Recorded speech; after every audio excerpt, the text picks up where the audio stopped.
I love football. As this video is being recorded, the first high school football game of the season was last week. It just feels so good to be under the Friday night lights, where everything is right. It's where I feel at home. I'm part of the chain gang. I hold that stake that marks the line of scrimmage and tells you what down it is. It's called the box. And it's the most critical. I've worked my way up the ranks to hold this prestigious position. Kind of the captain of the chain gang. I get to be right in the middle of the coaches and the players on the opposing sideline. The intensity and the focus of coaches, even at the high school level, is truly amazing and inspiring. I get to sample a new set of coaches every game. I've seen a lot of great coaches. And some, not so great.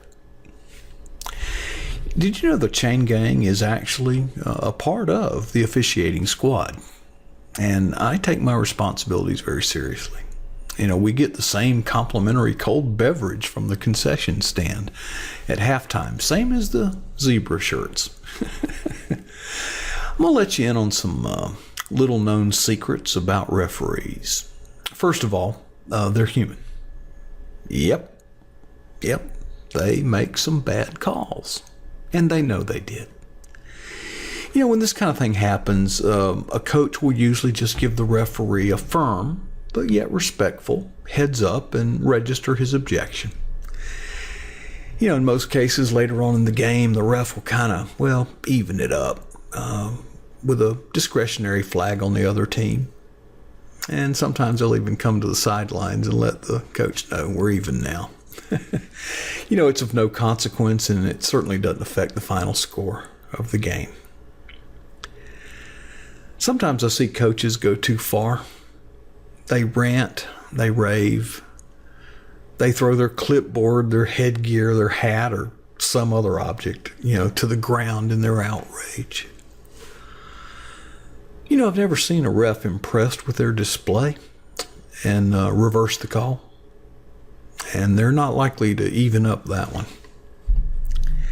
It truly breaks my heart when I see otherwise good coaches lose it like that.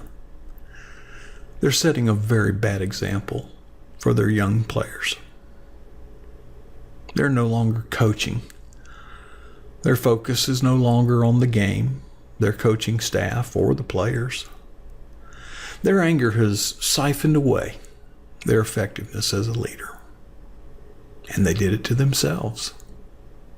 It's sad. And by the way, there is a strategic scenario for a coach to kind of, pitch a fit. And now, not like the one I described earlier. It's more of an act. It's kind of dramatic. It's not actual anger.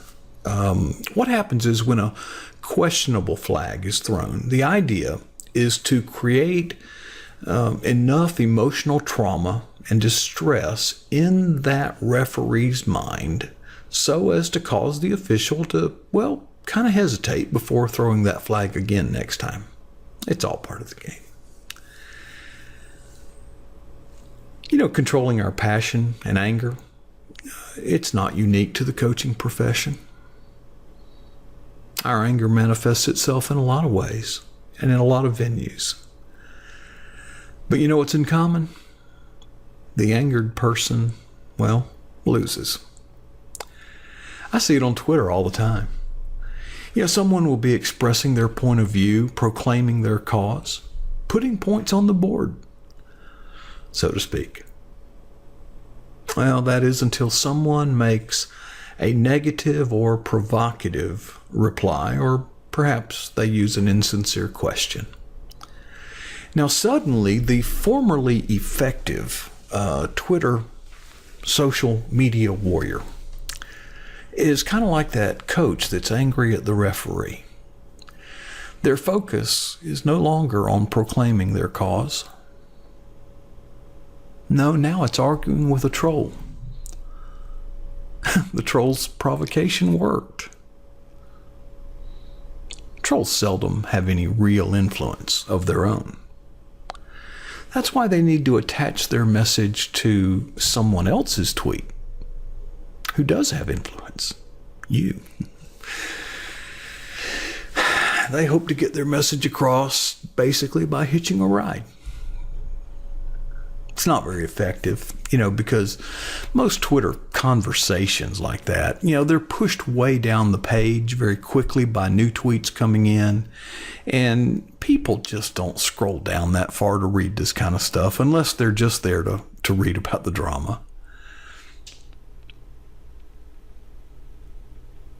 Until that is, the provoked person replies. At that point, the troll's provocation has worked. The troll has no audience of their own, but when you reply to that troll, you expose your entire following to the thread of conversation that includes the troll's message. You get down in the weeds. You're fighting a flame war with someone who, one, cannot be persuaded, and two, doesn't even matter. I think that people that get sidetracked like that should keep this very simple, basic principle in mind. The lion careth not what the lamb thinketh. Look it up. It's not in there, but it's true. And, I've watched a lot of these conversations, and I've never seen one of these persons come back later on in the thread and say, I've been considering the arguments you've been making, and I've come to realize that you've been right and I've been wrong. Sign me up for your cause. Doesn't happen. Whether it's an angry coach or a passionate tweeter, there's a biblical principle in play here. Ephesians chapter 6, verses 10 through 18 is known as the full armor passage. The entire context is one of defense, not offense. We're instructed to stand firm, not attack. The various elements that are mentioned, the shield, the boots, the breastplate, the helmet, these are not weapons. They're protection from weapons. Even the sword of the Spirit is a defensive weapon.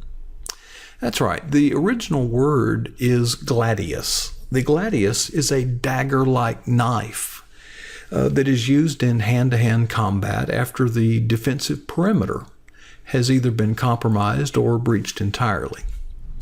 It's not like a long sword that a pirate would use to take over another ship, and it's certainly not an object that would be used to project harm to the enemy at a distance, like a bow and arrow, a spear, catapults, things like that. In summary, passion, a good servant, but a very cruel master. Don't let your passion become poison. That's what I've been thinking about lately. What are your thoughts?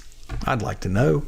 Would you mind leaving your comments in the space provided on this page? And hey, let's connect on Twitter. My Twitter handle is below on the screen. And if you would like to read the talking point notes that this video was made from, my text blog would be the place to find that. It's right up there. I enjoyed doing these videos. I hope that they've been useful to you, inspiring and encouraging, but most of all, empowering. And myself and a team of Christian men and women get together and use our blogs and make these short videos for you in hopes that you will be inspired. And I hope that you'll check out some of their videos too. You can do that by subscribing to this YouTube channel.